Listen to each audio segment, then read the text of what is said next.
ಸೌದಿಯಲ್ಲಿ ನಡೆದಂಥ ಒಂದು ದುರ್ಘಟನೆಯಲ್ಲಿ ಇವತ್ತು ಅಲ್ಲೇನೋ ಸುಮಾರು ಏನಾಗಿದ್ದಾರೆ 42 ಜನ ಏನು ಸಾವನ್ನಪ್ಪಿದ್ದಾರೆ. ಅದರಲ್ಲಿ ನನ್ನ ಕ್ಷೇತ್ರದ ಶಿರಟ್ಟಿ ಅನ್ನುವಂಥವ್ರು, ಅಬ್ದುಲ್ ಗಣಿ ಶಿರಟ್ಟಿ ಅನ್ನುವಂಥವ್ರು, ಅವರ ಒಂದು ಡೆತ್ ಕೂಡ ಆಗಿದೆ. ಈಗಾಗಲೇ ನನಗೆ ಮೆಸೇಜ್ ಬಂದ ತಕ್ಷಣ ಇಮಿಡಿಯೇಟಾಗಿ ನಾನು ಜಿಲ್ಲಾಧಿಕಾರಿಗಳಿಗೂ ಕೂಡ ಮಾತಾಡಿ ಇಮಿಡಿಯೇಟಾಗಿ ಅಲ್ಲಿನ ಒಂದೆಲ್ಲನೂ ಕೂಡ ಏನೇನಾಗಿದೆ ಅನ್ನೋಂಥದ್ದು ಮಾಹಿತಿ ತರಿಸ್ಕೊಳ್ಬೇಕನ್ನೋಂಥದ್ದು ಕೂಡ ಹೇಳಿದ್ದೀನಿ. ಜೊತೆಗೆ ನಾನು ಡಿಸಾಸ್ಟರ್ಸ್ ಕಮಿಷನರ್ ಆ್ಯಂಡ್ ಸೆಕ್ರೆಟ್ರಿ ಅವ್ರ ಜೊತೆ ಕೂಡ ನಾನು ಮಾತಾಡಿದ್ದೀನಿ. ಅವರು ಡಿಸಾಸ್ಟರ್ ಕಮಿಷನರ್ ಬಂದು ಡೆಲ್ಲಿಯಲ್ಲಿದ್ದು ಅವರಿಗಾಗಲೇ ಅವ್ರ ಕಮಿಷನರ್ಗೂ ಕೂಡ ಮಾತಾಡಿದ್ದಾರೆ. ಆ ಕಮಿಷನರ್ ಕೂಡ ಅವರು ಕೋಆರ್ಡಿನೇಟ್ ಮಾಡ್ತಾ ಇದ್ದಾರೆ. ಡೆಲ್ಲಿಯಲ್ಲಿ ಅವ್ರಿಗೆ ಎಲ್ಲ ಅಲ್ಲಿಂದ ಒಂದು ಎಲ್ಲ ಪತ್ತೆ ಹಚ್ತಾ ಇದ್ದಾರಂತೆ. ಯಾವ್ಯಾವುದು ಬರ್ನ್ ಆಗಿರೋದ್ರಿಂದ ಅದನ್ನು ಸರಿಯಾಗಿ ಪತ್ತೆ ಹಚ್ಚಲಿಕ್ಕೆ ಇನ್ನೂ ಆಗಿಲ್ಲ.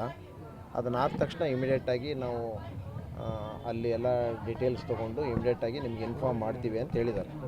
ಮನೆಯವ್ರ ಜೊತೆ, ಇಲ್ಲಿ ಹಿರಿಯರ ಜೊತೆ, ಸಮಾಜದ ಮುಖಂಡರ ಜೊತೆ ಚರ್ಚೆ ಮಾಡಿ ಅದಕ್ಕೇನು ಬೇಕೋ ಅದೇ ವ್ಯವಸ್ಥೆ ಎಲ್ಲ ನಾನು ಮಾಡ್ತೀನಿ. ಏನೇನಿದೆ ಅದನ್ನೆಲ್ಲ ಕೂಡ ಈಗಾಗಲೇ ನಾನು ಡಿಸಾಸ್ಟರ್ಸ್ ಅವರು ಕಮಿಷನರ್ಗೆ, ಸೆಕ್ರೆಟ್ರಿಗೆ ಅವ್ರಿಗೆಲ್ಲ ಇದು ನನ್ನ ಕ್ಷೇತ್ರದ ಒಬ್ಬರು ಇದಾಗಿರೋದ್ರಿಂದ ಇಮಿಡಿಯೇಟಾಗಿ ಅವ್ರಿಗೆ ಬೇಕಾದಂಥ ಅರೇಂಜ್ಮೆಂಟ್ ಮಾಡಿ ಅದನ್ನ ಬಾಡಿ ತರುವಂಥ ಕೆಲಸ ಕೂಡ ಆಗಬೇಕನ್ನೋಂಥದ್ದು ಎಲ್ಲ ಅಲ್ಲ. ಅವ್ರು ಹೋಗ್ತಾರಂತಂದ್ರೆ ನಾನೇ ಅರೇಂಜ್ ಮಾಡ್ತೀನಿ, ಅದೇನು ತೊಂದರೆ ಇಲ್ಲ. ಅದಕ್ಕೆಲ್ಲ ಅವ್ರಿಗೇನು ಇದಕ್ಕೆ ಹೋಗಬೇಕು, ಫ್ಲೈಟಿಗೆ ಹೋಗಬೇಕು, ಅವ್ರ ಫ್ಯಾಮಿಲಿ ಯಾರ್ಯಾರು ಹೋಗ್ತಾರೆ ಅದನ್ನೆಲ್ಲ ಅರೇಂಜ್ಮೆಂಟ್ ನಾನೇ ಮಾಡಿಕೊಡ್ತೀನಿ. ಅದರಲ್ಲಿ ಏನು ತೊಂದರೆ ಇಲ್ಲ. ಅವ್ರ ಜೊತೆ ನಾನು ಚರ್ಚೆ ಮಾಡಬೇಕು. ನಾನು ಇದೀಗ ತಾನೇ ಬಂದಿದ್ದೀನಿ. ಅವರು ಭಾಳ ದುಃಖದಲ್ಲಿದ್ದಾರೆ. ಎಲ್ಲವನ್ನೂ ಕೂಡ ವಿಚಾರ ಮಾಡಲಿಕ್ಕೆ ಆಗಿಲ್ಲ. ಅವ್ರನ್ನೇನು ಯಾವ ಥರ ಅಂತಿಮ ಸಂಸ್ಕಾರ ಅಲ್ಲೇ ಆದರೆ ಮತ್ತು ಹೆಂಗೆ ಅವರು ಏನು ಮಾಡ್ತಾರೆ, ಅಲ್ಲೇ ಹೋಗ್ತಾರೆ ಅಂತಂದ್ರೆ ಎಷ್ಟು ಜನ ಹೋಗ್ತಾರೆ, ಏನು ಯಾರ್ಯಾರು ಹೋಗ್ತಾರೆ ಎಲ್ಲರಿಗೂ ಕೂಡ ಅರೇಂಜ್ಮೆಂಟು ಮಾಡಿಕೊಡ್ತೀನಿ. ಈಗ ನಾನು ಜಸ್ಟ್ ನಮ್ಮ ಹಿಂದೆ ಆಗಲೇ ನಾನು ಆದ ತಕ್ಷಣ ಇಮಿಡಿಯೇಟಾಗಿ ನಮ್ಮ ಇವರು ಮೋನಿಶ್ ಮುದ್ಗಲ್ ಅವ್ರ ಜೊತೆಗೆ ಆಗಲೇ ಮಾತಾಡಿದ್ದೀನಿ. ಅವರು ಡೆಲ್ಲಿಯವರು ಇರೋದ್ರಿಂದ ನಾನೆಲ್ಲನೂ ಕಾಂಟ್ಯಾಕ್ಟ್ ತೊಗೊಂಡು ತಮಗೆ ಅಪ್ಡೇಟ್ ಮಾಡ್ತೀನಿ ಸರ್ ಅಂತ ಕೂಡ ಹೇಳಿದರು.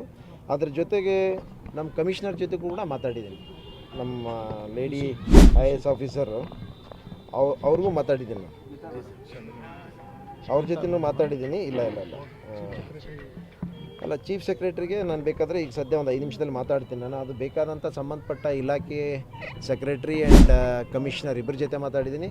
ಈಗ ಸದ್ಯ 5 ನಿಮಿಷದಲ್ಲಿ ನಾನು ಚೀಫ್ ಸೆಕ್ರೆಟರಿ ಜೊತೆ ಕೂಡ ಚರ್ಚೆ ಮಾಡಿಕೊಂಡು ಅದೇನೇನು ಬೇಕು ಎಲ್ಲ ನಾನೆಲ್ಲ ಚರ್ಚೆ ಮಾಡ್ತೀನಿ. ಚರ್ಚೆ ಮಾಡಿಕೊಂಡು ಯಾವ ರೀತಿ ಅವರಿಗೆ ಸಹಾಯ ಮಾಡ್ಬೋದು, ಸರ್ಕಾರದಿಂದ ಏನು ಮಾಡಬೇಕು, ನಂದು ವೈಯಕ್ತಿಕವಾಗಿ ಏನು ಮಾಡಬೇಕು ಅವನ್ನೆಲ್ಲ ಮಾಡ್ತೀವಿ. ಅದು ಏನು ಅದೆಲ್ಲ ಆಮೇಲೆ ಎರಡನೇದು. ಫಸ್ಟ್ ಆ ಫ್ಯಾಮ್ಲಿ ಭಾಳ ದುಃಖದಲ್ಲಿದ್ದಾರೆ. ಅವ್ರಿಗೆ ಸಮಾಧಾನ ಹೇಳುವಂಥದ್ದು, ಮುಂದೆ ಅವರು ಅಂತ್ಯ ಸಂಸ್ಕಾರಕ್ಕೆ ಯಾವ ರೀತಿ ಅವ್ರಿಗೆ ಅನುಕೂಲ ಮಾಡಿಕೊಡ್ಬೇಕು ಅದನ್ನೆಲ್ಲ ಮಾಡೋಣ. ಅದನ್ನೆಲ್ಲ ಮಾಡಿಬಿಟ್ಟು ಮುಂದಿನ ಏನು ಥರ ಮಾಡಬೇಕನ್ನೋಂಥದ್ದೆಲ್ಲ ಮಾಡ್ತೀವಿ.